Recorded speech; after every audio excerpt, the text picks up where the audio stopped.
Well, you and I were at the media day for Blueface and Nick Young. So that fight is actually going to happen. I'm going to try to make it down for that one as well. Same. Who you got your money on?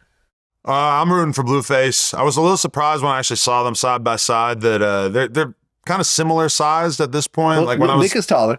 Okay, yeah, but I was looking up pictures of Nick when he was on the Lakers, and he was a lot skinnier back then. Yeah, he's a little bulkier now. Yeah, so I mean, it honestly seems like it's probably going to be a pretty evenly matched fight. I mean, I watched Blueface's other fights with Ed Matthews and this other TikTok dude that he did a fight with, and those were both a little bit one-sided. Like Blueface was just seemed real dominant in those. I feel like the Swaggy P fight probably going to be a little bit more evenly matched, but I got to root for the home team either way.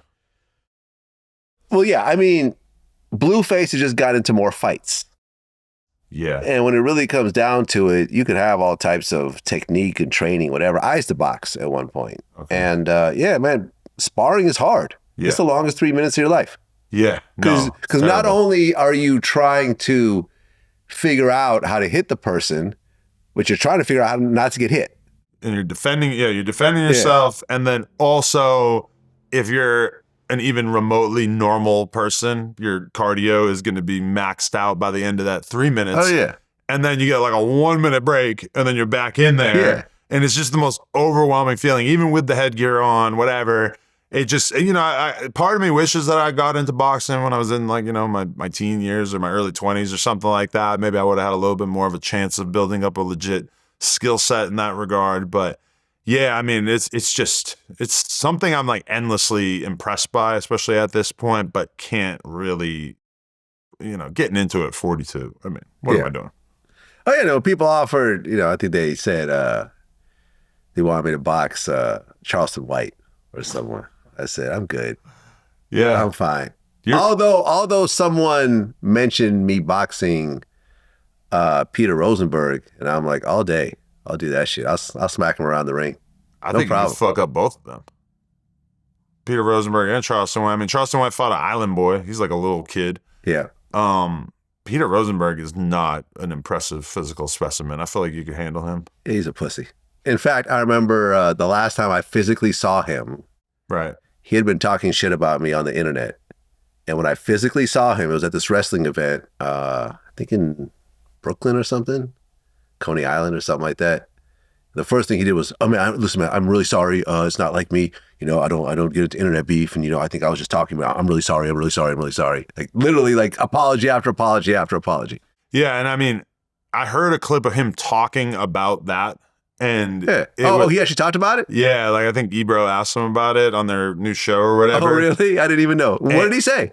I mean, did he deny it? Because it happened. No, he pretty much. My son was there also, but my son wasn't even close to me. He was like far away. So it wasn't like I was trying to intimidate him with someone else. He described it the way that you described it, but he was making it out like it was really funny. And it was almost like Ebro was kind of trying to like tell him like, you're basically describing the most hoe-ass behavior possible, which is like, and a lot of people like this, is that they talk shit about you, you see them in person, you say something to them, whatever, they give you a completely different energy, and then they go back to talking shit right after, which I can't really. Which I think is what he did, actually. Yeah, totally. Yeah. And I mean, that's just like the least respectable thing ever. Like, because for somebody like me or you could tell me to my face why you don't like me. I'm not going to fucking swing on you in the middle of a club or a boardroom or a label or wherever we're at. It's like you can just be honest. You could talk about it. But the fact that a lot of people, it's not just him, have this mentality where they're completely comfortable being on the internet talking shit about somebody, but then as soon as it comes time to say it to their face, like for me as a podcaster, I invite people on all the time who have issues with me and have made some of my best content just as a result of being willing to have conversations that are, aggressive. And I love doing that. And I don't have a problem sitting there and telling somebody what I think of them. And a lot of times when rappers tap in with me and tell me that they love No Jumper, that is kind of the thing that they bring up is like, I love that you'll actually sit across from a gang member and tell them what you think of them. And that, a lot of people just don't really have that in them. So I feel like that buys a lot of cred.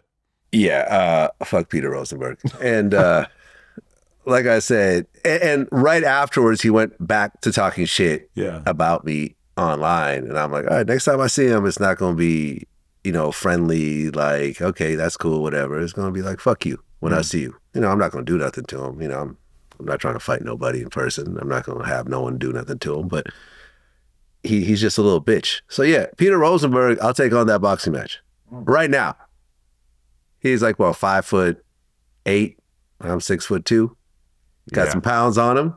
And, you know, I think just smacking him around is payment enough. Yeah. I still want to check, mind you, but my money's on Vlad. Yeah? I think you can handle that, yeah. Yeah? Okay.